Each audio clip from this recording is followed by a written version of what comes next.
Hey guys, this is Spartacus here and welcome back to another video. Before we get into the main topic of today's video, I just want to let you guys know this video was made in a week in advance, so there could be some new information that comes up after this video has already been made that I could have said, so I just want you to be aware of that. The reason why I'm making this video a week in advance is because I'm going to be gone in California and I would like to have something go live on my channel while I'm going out and having fun, right? And I don't have to really stress about nothing being uploaded on my channel, right? So just be aware of that. But today's topic is going to be about video games, specifically the next generation video games coming out on the PlayStation 5 and the Xbox Series X. Now, why am I talking about this? Because this is kind of an interesting topic for me personally, considering I've always been amazed by the fact that video games have always been priced at $60. They used to be at $50 at one point, but for the longest time they've always been $60 or less, right? Especially like the AAA titles are always $60, and of course you can spend more money on a video game if you want to buy like a deluxe edition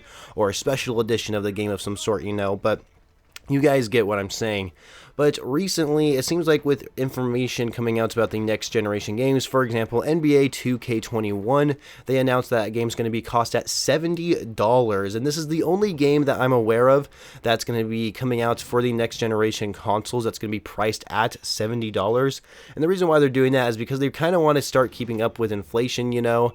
Even though if they really wanted to keep up with inflation, it would be more like $74, so it's still cheaper than what it technically should be, you know, in a financial aspect, I guess you could say. But like the thing is, this is the only game that I am aware for the next generation consoles is going to cost $70. No other company out there have I seen saying they're going to price their game at $70. And so I'm kind of curious, well, if they're going to price their game at $70 but all the other gaming companies are keeping their games at $60, then that's a terrible idea for them to price their game to be more expensive. They're literally it's just a terrible idea that's not competitive at all. And the thing about it, the NBA 2K21, I know there's people out there that buy the game every single year it comes out, kind of like us Call of Duty players who buy Call of Duty that comes out every single year. But literally, when it comes to sport games, they're the same every single year. So you're paying 10 extra bucks for this new game, right? This new basketball game, when it's just going to be exactly the same as the previous one. And that's mostly due to the fact because of the pandemic going on, there's no basketball season, so nothing's going to change from the previous game. It just makes no sense at all. I don't know why they're doing that. I mean, like the Madden games or the FIFA games, they're the same every single year. That's not something that's just always bothered me. And I know some people would like to argue with me about that, but come on, you cannot argue with me that they're the same game every single year. There's probably just some super tiny minor improvements that they could literally just update their previous game to implement it in. But anyway, now that I got that little bit of a rant over, I do want to mention free-to-play games, because free-to-play is becoming a huge part of the gaming industry, especially on consoles, right? We used to see free-to-play be really popular on our mobile devices, right? Like on our iPhones or Android, you know. And it's been like that for years. Mobile games are really the main reason some games have became free to play in the first place. Now we're seeing it transition to the more PC and console generations, right? Fortnite, for example, has really changed the way gaming has even worked now, right? The Battle Royale is huge. Everybody loves to play their own type of Battle Royale game, whether that's Warzone, Fortnite, Apex Legends, but not to mention they're free. Those three modes that I mentioned, those three different games, they are free Battle Royale games. And now, recently, if you guys have not heard of this, Halo Infinite's multiplayer is going to be free on the Xbox Series X. Of course, Halo is an exclusive for the Xbox Series X. You're not going to be able to play it on PlayStation 5. The thing about Halo Infinite is they announced officially that their multiplayer is going to be free to play for everyone. That is huge, especially for Halo, because Halo is something that doesn't come out every single year, and to be fair, it has definitely died off the past recent years, if I do say so myself. I haven't really seen Halo get a lot of attention in quite a while now. Halo Reach was probably like the last good Halo game that ever came out. But yeah, Halo Infinite is getting a lot of popularity. It's getting a lot of attention, and I think this having the multiplayer just be free is going to be huge for the game.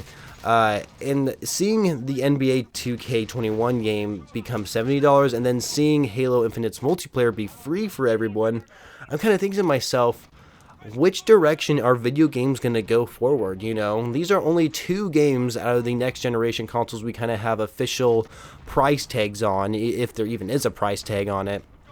And so I'm very curious what other games in the future are going to be like. For Call of Duty, for example, Activision are greedy bastards, so I highly doubt they're ever going to release another free-to-play Call of Duty game out there. I mean, I was a little surprised with Warzone, and I think it definitely was awesome they made Warzone free. And then, of course, there's Call of Duty Mobile that's also free.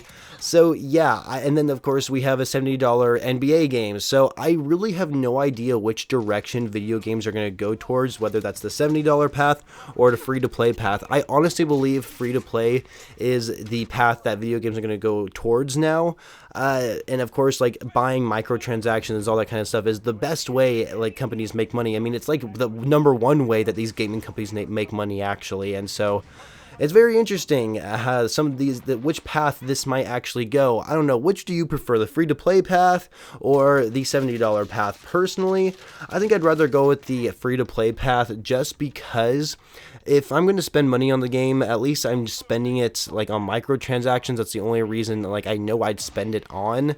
But like, if I pay for a $70 game, like you look at Call of Duty, it's a $60 game, but yet they still have microtransactions in it. Well, that's not going to be any different with this NBA game. I know NBA has like lots of microtransactions in the game itself, and so paying $70 with microtransactions on top of it, no.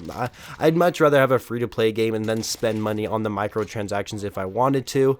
That's something I would much rather have. I can't see the $70 path becoming more popular for like games to be sold that way. I don't know. I think the free-to-play path is where the future of gaming is going to be. So anyway, I hope you guys enjoyed this video. Make sure you leave a like if you did, and subscribe to the channel if you haven't already for more Call of Duty videos in the future. And I shall catch you guys later.